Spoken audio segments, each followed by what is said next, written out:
नमस्कार दोस्तों, कैसे हैं आप। आशा करता हूं कि आप बहुत ही बढ़िया से होंगे। दोस्तों, आपका हमारे इस चैनल में बहुत बहुत स्वागत है। दोस्तों, वीडियो में आगे बढ़ने से पहले हम आपसे एक छोटा सा रिक्वेस्ट करेंगे कि अगर आपने अभी तक हमारे चैनल को सब्सक्राइब नहीं किया है तो प्लीज़ हमारे चैनल को सब्सक्राइब कर लीजिए, क्योंकि मैं होम्योपैथी से रिलेटेड इसी तरह के नॉलेजेबल वीडियोज ले आता रहता हूँ। दोस्तों, आज की जो बीमारी है वह ट्रेंडेमिक ऑफ रेस्पिरेटरी डिसीज या ट्रिपलडेमिक ऑफ रेस्पिरेटरी डिसीज के नाम से जानी जाती है। दोस्तों, ये ट्रेंडेमिक ऑफ रेस्पिरेटरी डिसीज या ट्रिपलडेमिक ऑफ रेस्पिरेटरी डिसीज है क्या, आज हम इसके बारे में विस्तार पूर्वक आपको बताएंगे। ये क्या है, कैसे फैलता है, क्या इसके कारण हैं, क्या इसके लक्षण हैं, और इसे मैनेज और क्योर करने के लिए भी हम आपको बेस्ट होम्योपैथिक मेडिसिन भी बताएंगे। तो चलिए शुरू करते हैं। दोस्तों, सबसे पहले हम आपको ये बताते हैं कि ट्रेंडेमिक का अर्थ क्या होता है। दोस्तों, ट्रेंडेमिक का अर्थ ये होता है कि जब तीन चीज़ें एक साथ मिल करके एक्शन करती हैं या काम करना शुरू करती हैं तो इसी को ही ट्रेंडेमिक या ट्रिपलडेमिक कहते हैं। अब ट्रेंडेमिक ऑफ रेस्पिरेटरी डिसीज या ट्रिपलडेमिक ऑफ रेस्पिरेटरी डिसीज क्या है, इसके बारे में हम आपको बताते हैं। दोस्तों, अब हम आपको ये बताते हैं कि ट्रेंडेमिक के साथ रेस्पिरेटरी शब्द क्यों जुड़ा हुआ है, क्योंकि ये जो बीमारी है ये सीधे हमारे रेस्पिरेटरी सिस्टम यानी कि हमारे श्वसन तंत्र, हमारे लंग्स यानी कि फेफड़ों को प्रभावित कर रही है। इसलिए इस बीमारी का नाम ट्रेंडेमिक ऑफ रेस्पिरेटरी डिसीज या ट्रिपलडेमिक ऑफ रेस्पिरेटरी डिसीज कहा जाता है। दोस्तों, ये जो ट्रेंडेमिक या ट्रिपलडेमिक डिसीज है इसमें 3 वायरस एक साथ मिल करके इन्फेक्ट कर रहे हैं, और वे वायरस कोविड, फ्लू और आरवीएस हैं। ये तीनों वायरस एक साथ मिल करके इन्फेक्ट कर रहे हैं, इसीलिए इसे ट्रेंडेमिक या ट्रिपलडेमिक डिसीज कहा जा रहा है। दोस्तों, अभी हाल में ही एक इंटरनेशनल न्यूज रिपोर्ट एजेंसी ने ये डेटा सामने दिया है कि स्पेन, इटली या जितने यूरोपीय देश हैं वहाँ पर इसका प्रकोप बहुत तेजी के साथ फैल रहा है, और स्पेन और इटली में तो हाई अलर्ट जारी कर दिया गया है, और साथ ही साथ वहाँ पर फेस मास्क लगाना और सोशल डिस्टेंसिंग बना करके रखना बहुत ज़रूरी कर दिया गया है। दोस्तों, अब हम ट्रेंडेमिक या ट्रिपलडेमिक के लक्षणों की बात कर लेते हैं कि आप इसे कैसे पहचानेंगे कि यह कोई आम बीमारी है या फिर ट्रेंडेमिक या ट्रिपलडेमिक डिसीज है ये। दोस्तों, इसका सबसे बड़ा लक्षण ये है कि सांस बहुत ज़्यादा फूलेगी, इसमें छींक आएगी, नाक से पानी बहेगा और भूख नहीं लगेगी और बुखार रहेगा। बच्चों में इसके सिम्टम्स कुछ इस तरह से हैं कि ये सारे लक्षण तो दिखेंगे ही दिखेंगे, उनको चिड़चिड़ापन बहुत ज़्यादा रहेगा और वो रोएंगे बहुत ज़्यादा। दोस्तों, ट्रेंडेमिक या ट्रिपलडेमिक से जो इन्फेक्टेड होंगे उनको सांस लेने में तकलीफ रहेगी, उनके सीने में भारीपन सा बना हुआ रहेगा और हल्का हल्का उनको सीने में दर्द भी रह सकता है। अगर आपने वैक्सीन लिया हुआ है तो आप ऐसा बिल्कुल भी नहीं सोचिएगा कि यह बीमारी आपको नहीं हो सकती है। दोस्तों, अब हम आपको ये बताते हैं कि यह वायरस फैल कैसे रहा है। यह वायरस जिस तरह से कोरोना फैल रहा था, यह वायरस भी बिल्कुल उसी के तरह फैलता है। कोई छींक रहा है या खांस रहा है, अगर आप उनके करीब में हैं तो भी आपको यह दिक्कत हो सकती है। दोस्तों, यह सरफेस से ज़्यादा हवा में बहुत तेज़ी के साथ फैल रहा है। अगर आपको इससे बचना है तो थोड़ी सी सावधानी तो आपको बरतनी ही चाहिए। दोस्तों, अब हम आपको प्रिवेंशन बताते हैं कि आप बचें कैसे। आप अपनी साफ सफाई का पूरा ध्यान रखें, हाथ को आप बराबर धोते रहें, ज़रूरत पड़ने पर आप मास्क भी पहन सकते हैं, सोशल डिस्टेंसिंग का पालन भी कर सकते हैं। दोस्तों, हम आपको 2 ग्राफ दिखाते हैं जो इटली और स्पेन का है, जहां पर एक हफ्ते में जो मरीजों की संख्या है वो किस तरह से बढ़ रही है। आप इन दोनों ग्राफ को देख लीजिए और देख करके आप अंदाज़ा लगाइए कि वहाँ यह बीमारी कितनी तेज़ी से फैल रही है। ये ग्राफ आपको दर्शा रहा होगा कि वहाँ पर यह बीमारी कितनी तेज़ी से फैल रही है। दोस्तों, अभी तक तो ट्रेंडेमिक या ट्रिपलडेमिक डिसीज से बचने के लिए कोई वैक्सीन नहीं आई। दोस्तों, जिस किसी को ट्रेंडेमिक या ट्रिपलडेमिक डिसीज हो गया है उसके अंदर जो सिम्टम्स आ रहे हैं, जो लक्षण आ रहे हैं, उसके आधार पर मैं आपको कुछ बेहतरीन होम्योपैथिक मेडिसिन की जानकारी देते हैं। लेकिन एक छोटा सा डिस्क्लेमर है कि कोई भी दवा आप सेल्फ मेडिकेशन से बिल्कुल भी न लें। किसी दवा को अगर आपको यूज करना है या तो आप किताब में पढ़कर यूज कीजिए या फिर आप अपने नज़दीकी होम्योपैथिक फिजिशियन से सलाह लेकर के ही यूज करें।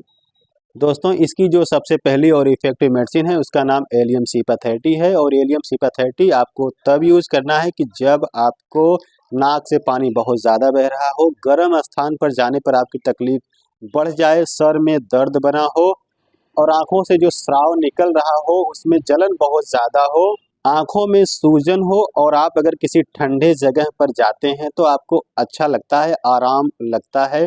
अगर ऐसा है तो आप एलियम सिपाथेटी की 2 बूँद सुबह, 2 बूँद दोपहर में और 2 बूँद रात को आप पिएँगे तो आपकी ये समस्या ठीक हो जाएगी। दोस्तों इसकी जो दूसरी और इफ़ेक्टिव मेडिसिन है उसका नाम यूपटोरियम 30 है। और यूपटोरियम 30 आपको तब यूज़ करना है कि जब आपको नज़ला हो गया हो, छींक बहुत ज़्यादा आ रही हो, आपका गला बैठ गया हो, छाती में सीने में दर्द हो रहा हो और आपकी हड्डियों में भी दर्द मालूम चल रहा हो, तो यूपटोरियम 30 की 2 बूँद सुबह, 2 बूँद दोपहर, 2 बूँद रात को अगर आप पिएँगे तो आपकी ये समस्या ठीक हो जाएगी। दोस्तों इसकी जो अगली मेडिसिन है उसका नाम आर्सेनिक एल्बम 30 है। और आर्सेनिक एल्बम 30 आपको तब यूज़ करना है कि जब आपके आँखों से निकलने वाला स्राव जलन पैदा करने वाला हो, आपको बेचैनी बहुत ज़्यादा हो, आपको प्यास बहुत ज़्यादा लग रही हो और समस्या आपकी रात में बढ़ जाती हो, पानी पीने की इच्छा आपकी बहुत ज़्यादा हो, कमज़ोरी आपको महसूस लगे और साथ ही साथ अगर आपको सर दर्द और बुखार है तो आर्सेनिक एल्बम 30 की 2 बूँद सुबह, 2 बूँद दोपहर में और 2 बूँद रात को अगर आप पिएँगे तो आपकी ये समस्या दूर हो जाएगी। साथ ही साथ आर्सेनिक एल्बम 30 आपकी रोग प्रतिरोधक क्षमता को भी बढ़ा देती है। दोस्तों इसकी जो अगली मेडिसिन है उसका नाम एरालिया रेसिमोसा 30 है। और एरालिया रेसिमोसा 30 आपको तब यूज़ करना है कि जब आपकी समस्या रात में बढ़ जाए, खांसी बहुत ज़्यादा आने लगे, सांस आपकी फूलने लगे, बेचैनी होने लगे, ऐसी कंडीशन में आप एरालिया रेसिमोसा 30 की 2 बूँद सुबह, 2 बूँद दोपहर, 2 बूँद रात को अगर आप पिएँगे तो आपकी ये समस्या दूर हो जाएगी। दोस्तों इसकी जो अगली मेडिसिन है उसका नाम इपिकैक 30 है। और इपिकैक 30 आपको तब यूज़ करना है जब आपको खांसी आ रही हो, बलगम आपका ढीला हो, कुछ चलते समय आपकी सांस फूलने लगे और लगातार आपको उबकाई, मिचली या उल्टी आ रही हो, तो ऐसी कंडीशन में आप इपिकैक 30 की 2 बूँद सुबह, 2 बूँद दोपहर, 2 बूँद रात को अगर आप पिएंगे तो आपकी ये समस्या ठीक हो जाएगी। दोस्तों इसकी अगली मेडिसिन एंटियम टार्ट 30 है। और एंटियम टार्ट 30 आपको तब यूज करना है जब आपके सीने में कफ एकदम जाम हो गया है, एकदम भर गया हो लेकिन निकल नहीं रहा हो, सांस लेने में आपको कठिनाई हो रही हो, तकलीफ हो रही हो, खांसी बहुत ज़्यादा आ रही हो और आपकी जीभ पर बिल्कुल सफ़ेद मैल बन गया हो, ऐसी कंडीशन में आप एंटियम टार्ट 30 की 2 बूँद सुबह, 2 बूँद दोपहर में और 2 बूँद रात को अगर आप पिएंगे तो फिर आपको आराम लग जाएगा। और दोस्तों इसकी जो अगली मेडिसिन है उसका नाम र्यूमेक्स 30 है। और र्यूमेक्स 30 आपको तब यूज करना है जब आपकी तकलीफ ठंड लग जाने की वजह से, ठंडी हवा लग जाने की वजह से बढ़ जाए और गर्म स्थान जाने पर आपकी तकलीफ कम हो जाए, सिर और मुंह को ढकने से आपको आराम लगने लगे, ऐसी कंडीशन में आप र्यूमेक्स 30 की 2 बूँद सुबह, 2 बूँद दोपहर, 2 बूँद रात को अगर आप पिएंगे तो आपकी ये समस्या ठीक हो जाएगी। दोस्तों इसकी अगली मेडिसिन बेलाडोना 200 है। और बेलाडोना 200 आपको उस कंडीशन में लेना है जब आपको बुखार बहुत ज़्यादा हो, आपका चेहरा एकदम तमतमाया हुआ हो, एकदम लाल हो गया हो, जल रहा हो और साथ ही साथ आपके शरीर में, आपके बदन में दर्द बहुत ज़्यादा हो, तब आप बेलाडोना 200 2 बूँद सुबह, 2 बूँद दोपहर, 2 बूँद रात को अगर आप पिएंगे तो आपकी ये समस्या ठीक हो जाएगी। दोस्तों इसकी अगली मेडिसिन सेनेगा 30।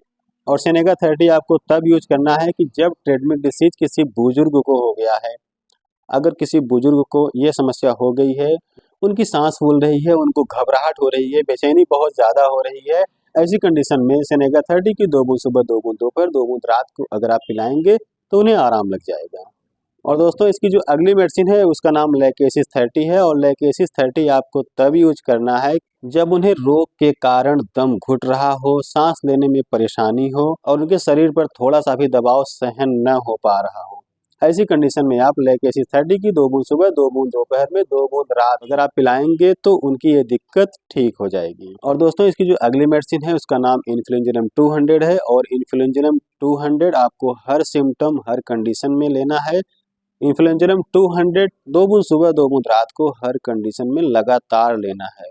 और इसके साथ साथ आपको एक मदर टिंचर यूज करना है जिसका नाम इचिनेसिया मदर टिंचर है। और इचिनेसिया मदर टिंचर 20 बूँद आधे कप हल्के गुनगुने पानी में सुबह, दोपहर और शाम को आपको लेना है। दोस्तों हमारा यह वीडियो आपको कैसा लगा हमें कमेंट करके ज़रूर बताइएगा। साथ ही साथ आप हमारे चैनल को सब्सक्राइब करना बिल्कुल भी ना भूलें और इस वीडियो को एक लाइक तो ज़रूर कीजिएगा। मिलते हैं किसी और वीडियो में, तब तक के लिए दोस्तों thank you so much and goodbye, have a nice day.